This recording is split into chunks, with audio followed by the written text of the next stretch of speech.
The death toll, we're told, has surpassed 1,500 in the Israel-Gaza war. Well, the numbers which are released are climbing continuously. We have the IDF information that it is climbing continuously, and 900 plus. We were told the last time it was updated. More than 2,615 are injured. Even when we went to the hospitals, we tried to talk to the people there, but it seems like it is completely overwhelmed. All the injured are being brought in these hospitals, and there are two hospitals, one right in Ashkelon. We went there and we tried to talk to the spokesperson there, but media is at the moment not allowed inside.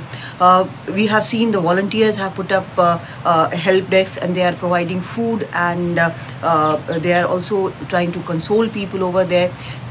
From all over Israel, people who had also come here in South for other reasons, for the festival seasons, they who have not been able to go back, or even if they are willing to go back, they have decided to stay put here and volunteer. There's a call by everyone who's volunteering. When we talked to them, they said people should come forward and volunteer. So these people are here in the hospitals. When we go out on the streets, I try to figure out what the situation of other stuff was, the basic things like food. So we saw people trying to store, as it happens in India as well or elsewhere. People are trying to store food material so that when they are asked to get into bunkers for an extended period of time or safe homes, they do not run out of it. We saw that there was no water left. The packaged water was not there anymore in the place, in the mall we went, and people were looking for water, packaged water. It is not as if there is a shortage, but people are trying to store whatever they can, because the war situation here is not getting better anytime soon, it seems. Even the Prime Minister has said, even the IDF has said that you should be prepared to be in shelters for at least 30 hours or maybe more, or 72 hours or maybe 3 days. So this is a situation which is not resolving immediately. Now the news which is coming in about the hostage situation is even more grim, because Hamas has said that it will not negotiate as long as Israel is firing at Gaza Strip. But I have been here around, and it is like the moment you step out, and even when you are having a conversation, every interval after a few hours or maybe some minutes, there is a barrage of rockets from Gaza side, and we have to rush in to save ourselves. And this is the people here. We have been talking to the staff here. They also said that they are not allowed to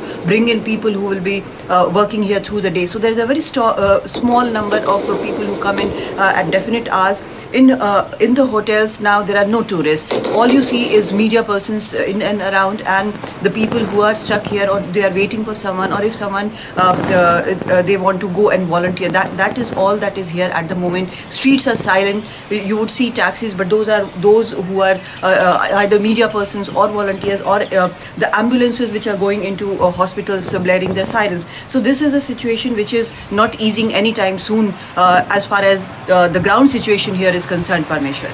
Tadamani, thank you so much for joining us and for relentlessly reporting all the ground activities for NDTV. But as part of its retaliation against Hamas, Israel has now mobilized about 3 lakh troops.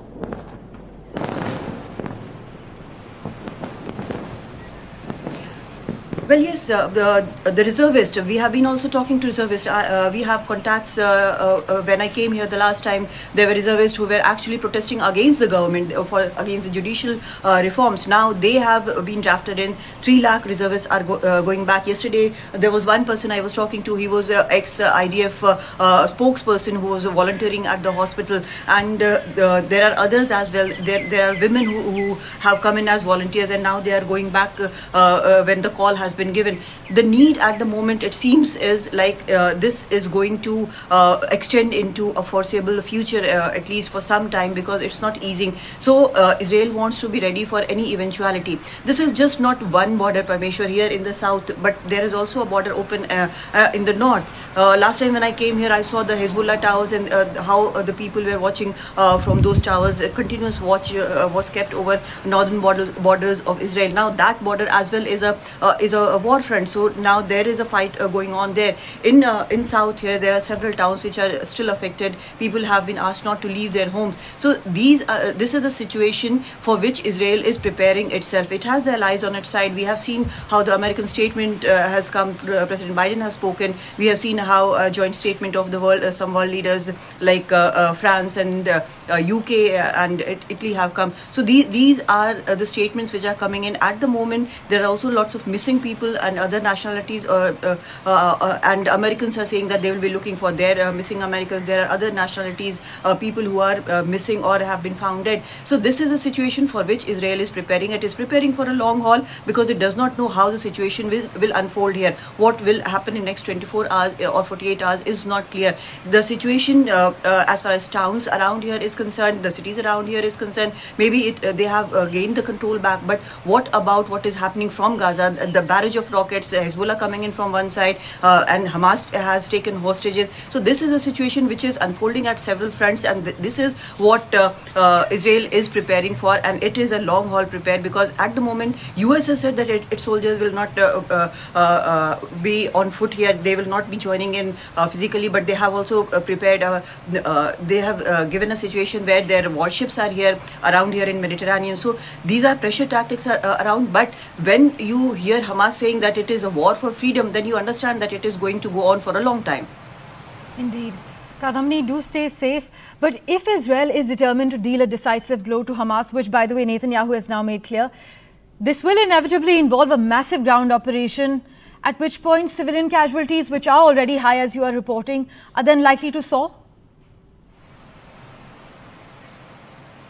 Of course, not only civilian casualties, but also the military casualties will mount, because if we are hearing that there are plans to go in on foot now in Gaza, and there is no confirmation about it. But that is maybe after this. This is the only logical step forward, because there are people there, there are civilians there who are getting hurt, and when the firing takes place from the fighter planes from here, targets the specific buildings. But what happens next if Israel has decided to just wipe out Hamas? How is that going to happen? Because if that has to be done, that has to be done in all possible manners. So one is air attacks, another is foot soldiers. Next step would be foot soldiers, as far as I can understand, because air attacks are continuing, but there is no stopping of barrage of rockets which are coming from Gaza, or the threats which are coming, or the toning down of all the statements. That is not happening. And we also have to remember that this incident has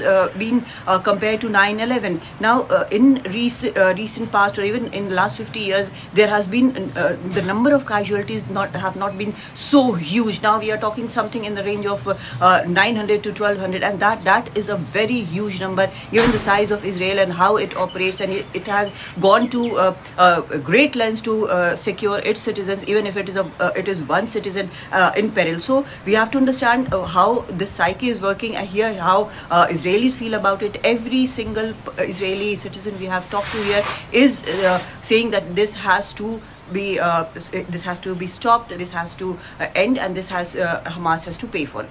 Kadamani, as always, thank you so much for joining us with the latest from Ground Zero.